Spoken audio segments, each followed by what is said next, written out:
पनफिलव park, जिसका official name पनफिलव park of 28 पनफिलव गार्ड्समैन है।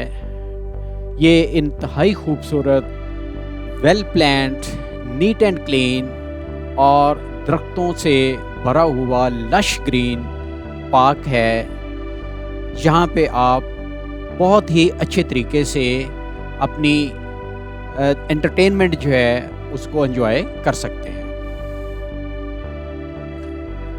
ये तकरीबन 18 हेक्टर्स पे फैला हुआ है और इसकी जो कंस्ट्रक्शन है वो इस तरीके से की गई है कि दरमियान में गुजरने वाले रोड्स जो हैं या छोटी सड़कें जो हैं वो इस तरीके से इंटरसेक्ट करती हैं कि बड़े बड़े प्लॉट्स और बड़े बड़े जो ब्लॉक्स हैं वो बनते हुए आपको नज़र आते हैं। फूलों से भरा हुआ ये इंतहाई खूबसूरत पार्क जो है, यहाँ पे लोग आते हैं और अपनी जो लाइफ है उसका बेहतरीन टाइम यहाँ पे गुजारते हैं।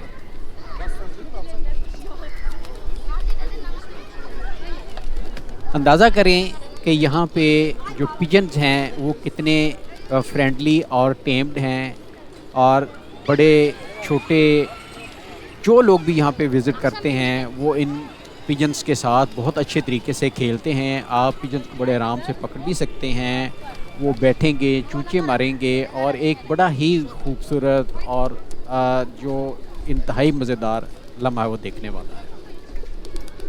ज़रा एक और अंदाज़ देखिए दोस्तों, वंडरफुल। देखिए ज़रा कितने मज़े के साथ वो बैठ के खा रहे हैं। Taschen interesna.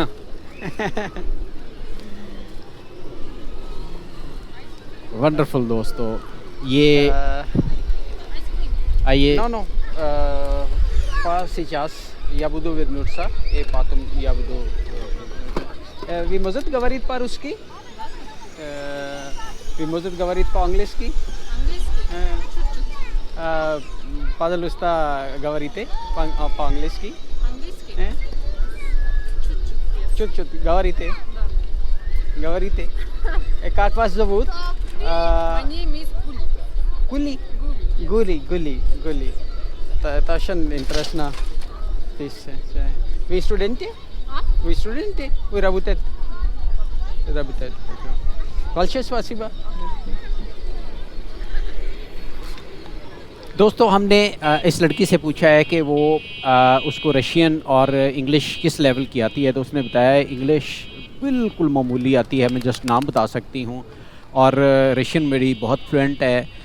यही वजह है कि जो लोग यहाँ पे आते हैं उनको रशियन आए तो वो सही तरीके से एंजॉय कर सकते हैं। फैमिली की एंटरटेनमेंट देखिए, लोग अपने बच्चों के साथ, फैमिली के अफराद के साथ, दोस्तों के साथ, रिश्तेदारों के साथ यहाँ पे आते हैं, सारा दिन घूमते फिरते हैं, रिलैक्स करते हैं। बच्चों की बहुत ही ज़बरदस्त किस्म की ट्रेनिंग जो है वो यहाँ पे होती है और मुख्तलिफ़ चीज़ें खाते पीते हैं। आइसक्रीम के डिफरेंट स्टॉल्स हैं यहाँ पे। ये लोग कहते हैं जी कि हमारी ट्रेडिशनल आइसक्रीम है जो कि आपको बाहर बाज़ार से नहीं मिलती।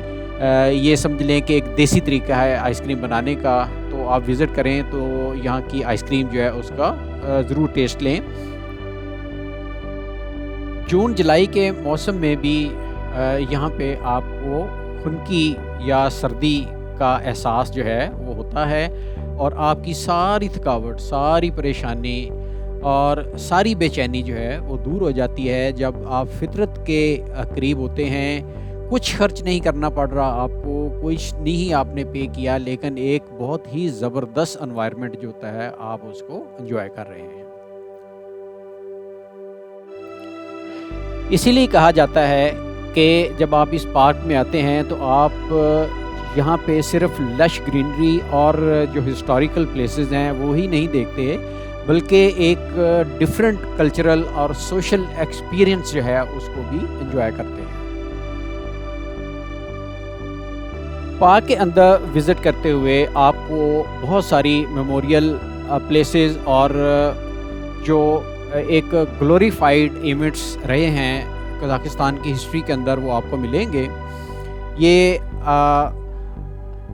आम तौर पे ये एरिया जो है वो डेडिकेट किया गया है उन 28 गार्ड्समैन को या सोल्जर्स को जिन्होंने कहा जाता है कि सेकंड वर्ल्ड वॉर के अंदर मॉस्को को डिफेंड करने में बहुत बड़ा रोल प्ले किया था, अपनी लाइफ जो है वो उन्होंने सेक्रीफाई कर दी थी, और इसलिए वो ना सिर्फ रशिया बल्कि कज़ाकिस्तान का भी एक सिंबल ऑफ प्राइड जो है उसको ऑनर के तौर पे लिया जाता है।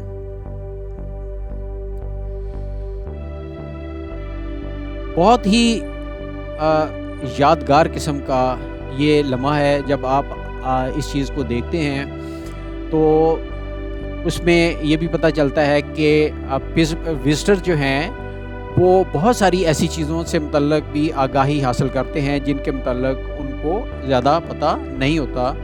इसमें ख़ास तौर पे जो वर्ल्ड वार 2 और कज़ाकिस्तान की हिस्ट्री के अंदर फ्रीडम फाइटर्स रहे हैं जिन्होंने बहुत बड़ा डिफेंड करने के अंदर रोल प्ले किया है, जैसे जनरल इवान पानफिलोव और उसके साथी जो थे, उन्होंने जिस तरह सेक्रीफाई किया, अपने मुल्क को डिफेंड किया। ज़ाहिर है उस वक़्त रशिया यूनाइटेड था, तो एक बहुत बड़ा सेक्रीफिशल जो इवेंट है उसको यहाँ पे डेडिकेट किया गया है। इस पार्क के अंदर जगह जगह स्टैचू लगे हुए हैं, जगह जगह इंफॉर्मेशन के तौर पे प्ले कार्ड्स जो फिक्स किए गए हैं, और मुख्तलिफ मोनूमेंटल स्ट्रक्चर जो हैं वो बनाए गए हैं ताकि लोग ज़्यादा से ज़्यादा इंफॉर्मेशन हासिल करें। इसी पार्क के अंदर आपको म्यूज़िकल इंस्ट्रूमेंट्स का एक म्यूज़ियम भी मिलेगा जो कि फोक हिस्ट्री म्यूज़िक की कज़ाकिस्तान के मुताल्लिक़ बताता है, और यहाँ पे 1000 के करीब ट्रेडिशनल कज़ाक इंस्ट्रूमेंट्स जो हैं वो रखे गए हैं। दूसरी तरफ हम बात करते हैं अनसेशियन कैथेड्रल की, जो कि इंतहाई एलिगेंट अंदाज में पार्क के अंदर मौजूद है। ये मुकम्मल तौर पे लकड़ी से बनाया गया है, और इसके मुताल्लिक़ ये कहा जाता है कि एक भी नेल या कील जो है उसके बनाने में इस्तेमाल नहीं हुआ। और दूसरी सबसे बड़ी बात यह है कि ये जो पुराना जो एरा था रशियन हिस्ट्री का, उसमें जो सार थे या रूलर्स थे उस वक़्त, उनका ये बनाया हुआ जो इस तरह के बनाए हुए आर्किटेक्चरल मोनूमेंट्स हैं, उन्होंने 1911 का जो अर्थक्वेक आया था उसको भी बड़े आराम से टॉलरेट किया था और किसी तरह का डैमेज इसको नहीं पहुंचा।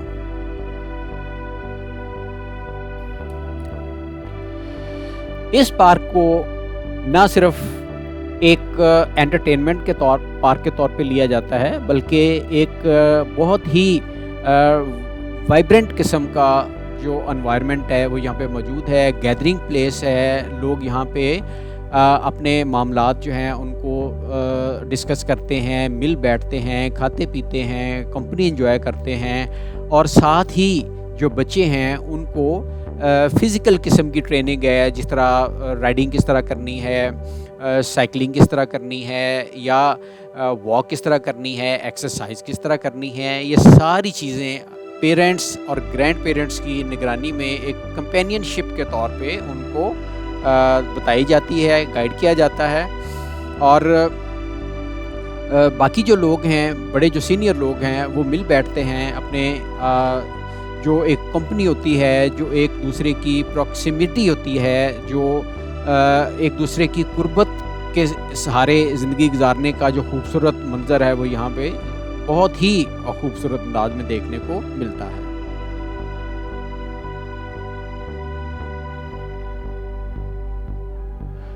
इस पार्क के अंदर यहाँ पे एक तरफ आपको वेल मेंटेन्ड पाथ जो हैं वो मिलेंगे, तो दूसरी तरफ आपको बहुत ही अच्छे अंदाज में बनी हुई ऐसी चीज़ें भी मिलेंगी जो कि इंतहाई खूबसूरत अंदाज में, आर्टिस्टिक अंदाज में प्लान करके बनाई गई हैं।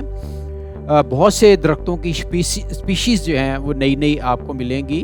डाइवर्स ट्रीज़ हैं यहाँ पे, जिसमें ओक है, मैपल है और पाइन के बहुत ही बड़े बड़े दरख्त जो हैं वो मौजूद हैं। एक परफेक्टली पीसफुल एनवायरनमेंट जो है वो आपको देखने को यहाँ पे मिलता है।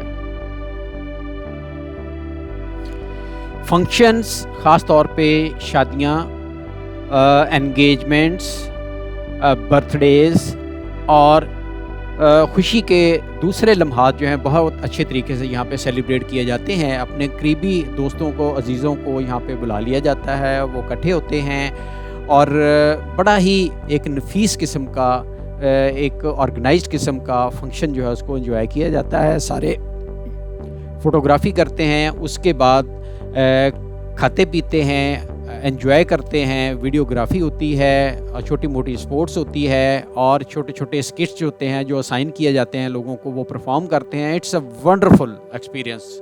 ये देखने से तल्लक रखती चीज़ें हैं और आपको हमेशा ये इनविटेशन मिलती है, जी आएँ, आप देखें, आप उनके साथ बात करें और डिस्कस करें उनके साथ।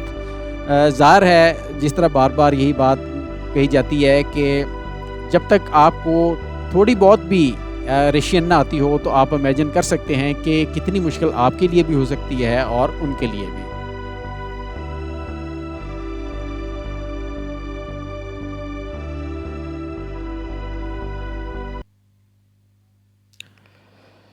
चलें दोस्तों, अब टाइम हुआ है रशियन लेसन 10 का।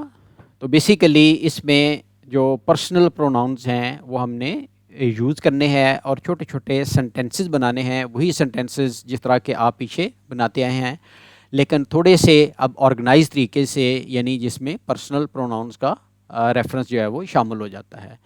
पहला है जैसे वे ते इंजीनियर, आंसर है इसका दा या इंजीनियर। वे फॉर्मल तरीका है बुलाने का और ते जो है इनफॉर्मल तरीका है किसी को बुलाने का। आप दोनों वर्ड यूज़ कर सकते हैं। दूसरा है ऑन पेरीवुडचिक, आंसर इज नियत, ऑन ने पेरीवुडचिक। थर्ड है ऑन अ डॉक्टर, आंसर है दा ऑन अ डॉक्टर। 4 वी टूरिस्टे, आंसर है इसका दा में टूरिस्टे। 5 अनि स्टूडेंटे, आंसर है इसका नियत अनि स्पोर्ट्समैनी। अब आपने देखा कि जब आप क्वेश्चन करते हैं तो आपके लहजे से पता चल रहा है कि ये क्वेश्चन मार्क है, लेकिन जब आप आंसर देते हैं तो आपका जो टोन है वो फ्लैट होती है। और इसी पैटर्न को आप रशिया के अंदर, रशियन लैंग्वेज के अंदर जो है वो देख सकते हैं। जब आपने कोई क्वेश्चन करना हो तो इस तरीके से क्वेश्चन जो है वो किया जाता है। अब 6 को देखें, कटो वे ते, यानी कि आपने अपने मतलब बताना है। नेक्स्ट सेंटेंस के अंदर यहाँ से अपना प्रोफेशन बताएं यहाँ पे, और feel relax, prepare it very well. और नेक्स्ट जो हम आगे मूव करेंगे तो उनमें इस लर्निंग का बहुत बड़ा आपका रोल होगा।